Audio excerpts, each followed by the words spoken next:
কোচবিহার লোকসভা কেন্দ্রের বামফ্রন্ট প্রার্থী নীতিশ চন্দ্র রায়ের সভা প্রচার সভা ভুন্ডুল করে দেওয়ার চেষ্টার অভিযোগ উঠল বিজেপির বিরুদ্ধে। নির্বাচনী আদর্শ আচরণবিধি চালু হওয়ার পর প্রশাসনের অনুমতি নিয়েই কোচবিহার জেলার তুফানগঞ্জ মহকুমার অন্তর্গত নাটাবাড়ি বাজারে শনিবার সন্ধ্যায় চলছিল বাম প্রার্থী নীতিশ চন্দ্র রায়ের সমর্থনে সভা। প্রার্থীর উপস্থিতিতে সেই সভা চলাকালীন বিজেপি মিছিল নিয়ে সভা ভণ্ডুলের চেষ্টা করে বলে অভিযোগ, কিন্তু সভায় আগত জনসাধারণ এবং মানুষের মেজাজ দেখে তারা পিছু হটতে বাধ্য হন বলে দাবি বাম নেতৃত্বের।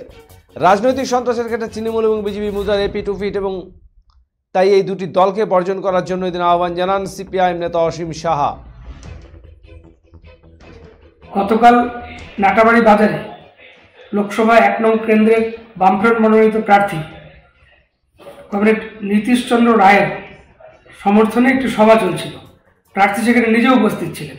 সেখানে আমাদের বক্তারা প্রশ্ন তুলছিলেন 5 বছর ধরে একজন কেন্দ্রীয় মন্ত্রী এই এলাকায় রয়েছেন এমপি হিসাবে, তিনি কি কাজ করেছেন তার হিসাব চাইছিলেন। আরেকদিকে 4 বছর অতিক্রান্ত হয়েছে নাটাবাড়ি কেন্দ্রের বিধায়ক, বিজেপি বিধায়ক, তিনি কি কাজ করেছেন।